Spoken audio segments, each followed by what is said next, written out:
எனக்கு தெரிஞ்சு டிசம்பர் வரைக்கும் இனி விஜய் புராணமாக தான் இருக்கும்.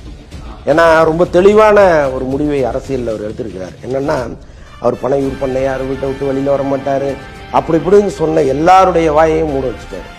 தயவுசெய்து வராதிங்க, வந்தால் எல்லா இடமுமே போக்குவரத்து பெரிய பிரச்சனையாகுது, நீங்கள் பனையூர்லேயே இருந்து அரசியல் பண்ணால் கூட நல்லதுதான்னு சொல்கிற அளவுக்கு பேச வச்சுட்டாரு. இன்னொன்று ஒவ்வொரு சனிக்கிழமையும் அவர் மக்களை சந்திக்க போகும்பொழுது இதே மாதிரி கூட்டம் வரப்போகுது, இதே மாதிரி பரபரப்பு இருக்க போகுது, இதே மாதிரி கான்ட்ரவர்சியும் வரப்போகுது. அப்போ என்ன நடக்கும்னா அந்த ஒரு வாரம் முழுக்க விஜய் பற்றி தான் பேசுவோம். அதற்கப்புறம் இன்னொரு வாரம் வந்துடும், அதுக்கப்புறம் விஜய் பற்றி பேசுவாங்க. அது டிசம்பர் வரைக்கும் தொடரும்னு நினைக்கிறேன். இது ஒரு அருமையான ஸ்ட்ராட்டஜி. இது வேறு எந்த அரசியல்வாதியும் பண்ணாத ஒரு ஸ்ட்ராட்டஜியை அவர் பண்ணியிருக்காரு. இப்போ இங்கே திருச்சியில் ஆரம்பித்த சுற்றுப்பயணத்தை அப்படியே ஒரு ரவுண்டு 10 நாளில் முடிச்சுட்டு சென்னைக்கு வந்துட்டாருன்னு வைங்களேன். 10 நாளோட போயிடும்.